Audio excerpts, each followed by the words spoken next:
ถึงแล้ว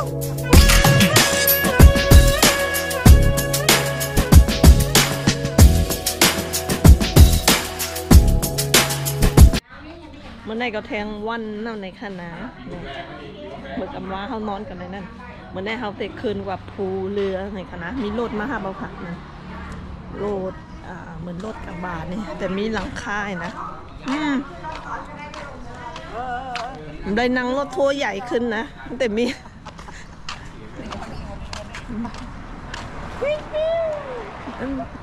แต่ไรขึ้นรถจังไหนคะนี่เอาไปสินะกำลังแต่ขึ้นรถแต่ขึ้นกว่าตั้งเนื้อแล้วค่ะ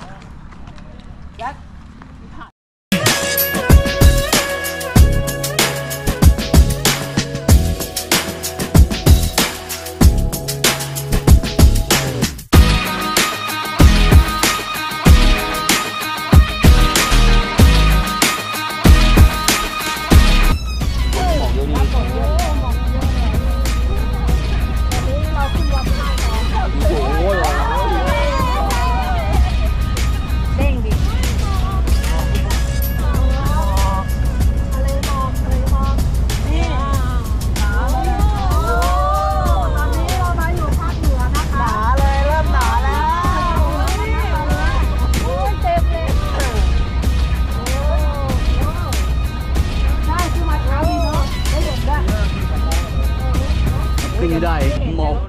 กิโลนึงแล้วนี่อ๋อเดินไปก็ได้ขึ้นรถก็อะไรเขาติดขึ้นรถแทงมาถึงจุดที่2ไปเอาสูตรดิป่ะ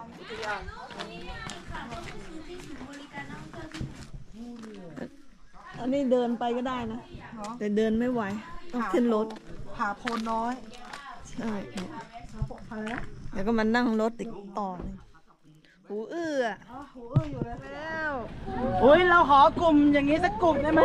เนี่ยเรามายืนเกาะตรงนี้ถ่ายเป็นกลุ่มก่อนได้ป่ะสุดหนาวในสยามแล้วเนี่ย16 องศาเอาจ่าย20 บาทเลยนี่ฮะคนละ20คนละ20 12 คนครับ12 คนเดี๋ยวไม่เอาคนละ20ค่ะเพราะเขาขี่ก้านได้มากนะแกงได้ไหม2 คนนี่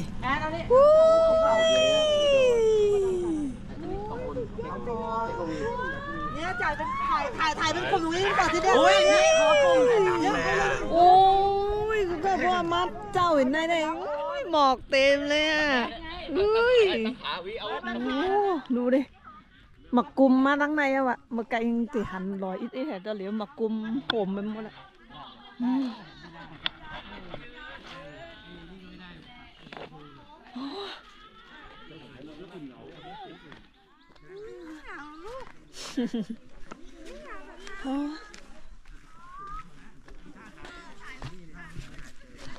นี่ก็ใน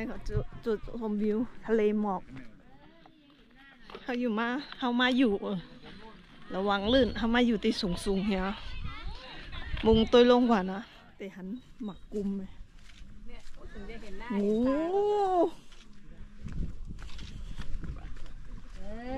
ท่าที่สวยมากมองไม่เห็นอะไรแล้วโอ้ขึ้นมาปิดหมดแล้วตรงนี้ถ่ายไว้แล้วหรอ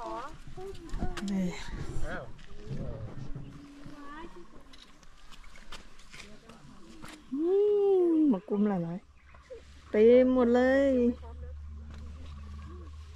โอ้นั่นหันลอยอีกพอขึ้นมาเจ้าไว้ได้เนาะหมองติดเต็มเห็นนายในแทงนึงเขาขึ้นมาตอนเดี๋ยวก็มี8 โมง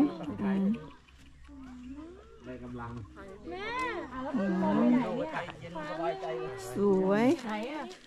กันอยู่ที่ภูเลยค่ะนะจังหวัดเลยอุทยานแห่งชาติจังหวัดเลยทางหลีนะคะเด็กกว่าตีจุดชมวิวแห่งตีหนึ่ง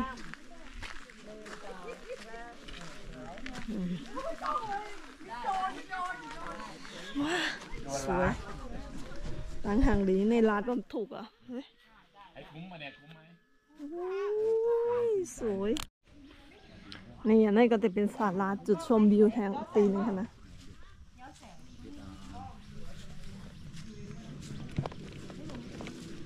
อุ้ยวงคนหนังแต่วงลำ เป็นตัวผีเสื้อ เสื้ออะไรนอน นอนผีเสื้อ อุ้ยดีกว่าได้เหรอลำมืด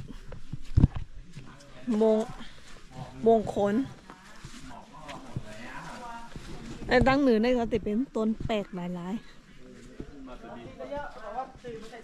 โอ้ดังเหนือก็ตรงนี้เขาเฮ็ดไว้เจ้าพญาไว้นะก็ไว้เจ้าพญานี่ชมวิวทะเลหมอก เอาเขาเรียกอะไรเรียกกระดาษ หมดแล้วที่ตอนนั้นมันเจอหัวใจปวดมากเลย สลัดไม่เสด็จน้ำอะไร หมอกเต็มเลยทะเลหมอก เต็มเลยอ่ะขึ้นมาที่แรกเจอสวยเลย มันต้องมี ตอนนี้หมดเลยยังไงอยู่เป็นฟ้าแล้วเราเทวดานะ นี่หมอกมาเลยอ่ะ ยิ่งเข้ามานี่ ข้างบนยังไม่มาเราลงไปถ่ายตรงหมอกดีกว่าไม่ถึงหมอกนะ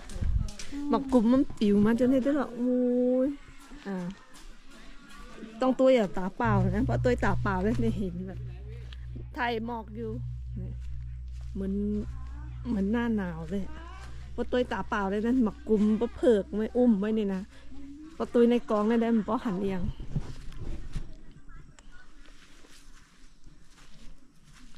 หมอกลมจางลงแล้วกำลังเต็กขึ้นกว่าตัวแทงตั้งหนึ่งค่ะ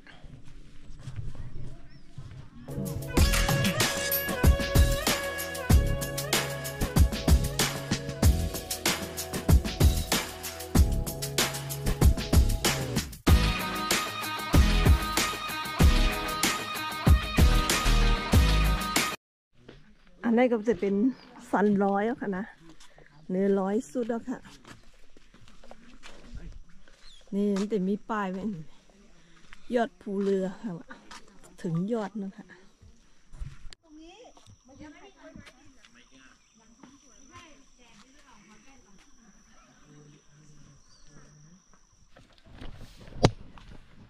นี่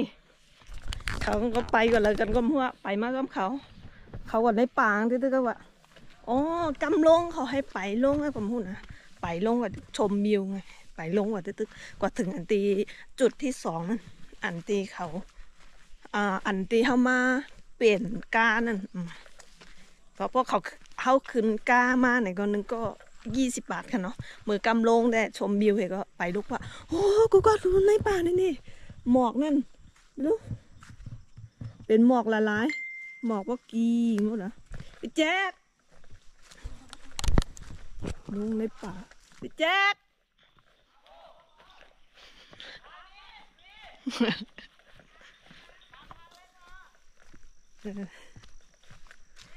ค่ะ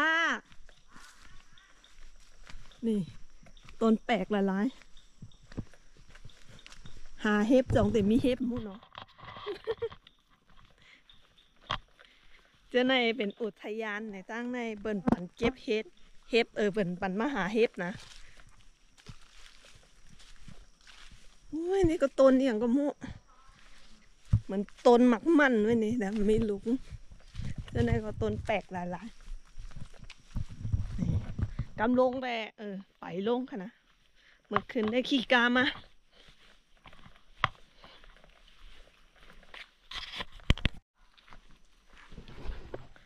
จะว่าไปลงว่ากูก็เขาอ่อนไปมาแน่เตะกว่าตัวนาผาว่ะจะเส้นตั้งไปลงนะว่าตัวดูตั้งหางหลีก็ไปมุดเข้าป่ามาแต่มันมีเส้นตั้งไปขนาดเนี่ยพอเปิดมาเนี่ยเปิ้ลก็อาจจะไปมาชมวิวนะนาผาว่ะปวดตัวดูเป็นถึงเอาในนาผาเนี่ยนาผาโอ้อันนี้เป็นลูกอีหยังก็มั่วว่ะ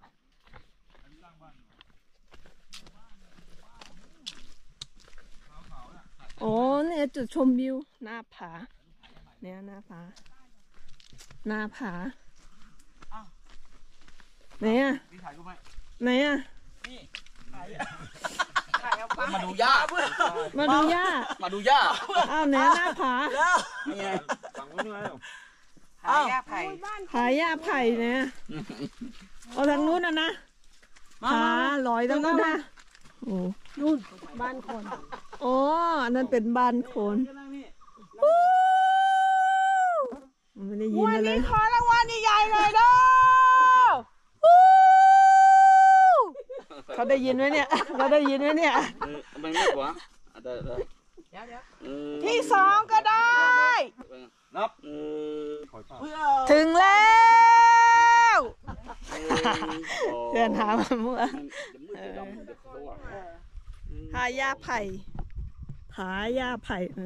มาตัวอย่างนั้นจะเป็นหน้าผาลอยที่นั่นเยอะอยู่ดีไปเป็นได้เขาได้ยินเราปะเนี่ยพูดอะไรวะมันเนี่ยจะตั้งลงนะมาตัวผายาไผ่อยู่เนี่ยขึ้นว่ะพาขึ้นต่ออีกนึกว่าอันนี้เดินลงไปไม่ใช่นี่ว่ะไปไหนมากันไม่รู้ไปหาอะไรหายา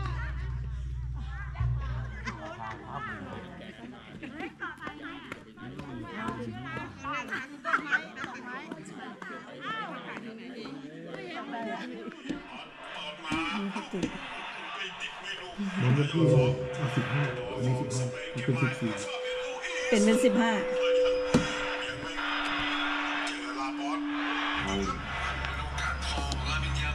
ขอบคุณค่ะมีน้ำตกด้วยเหรอวางยังไม่แห้งนี่อันนี้มาซื้อสมุดแบบเพราะเขากว่าแหล่อุทยานอย่างเงี้ยเขาก็ไปปั๊มไงอันนี้ก็เขาไรมากกันแล้วตีหมายต้องเนี่ยเนาะเขาก็ไรมาอะไรมาแหล่ตีอุทยานกันแล้วผู้เรือเนี่ยเขาก็ติดปั๊มเหมือนเขาเพราะว่าแหล่แทงต่างตีนี่มีนำนะนี่เพราะว่าแหล่แทงต่างตีอย่างเงี้ยก็เขาก็ปั๊มแทงตีหมายต้องเขาได้เลี้ยววู้ไปแล้ว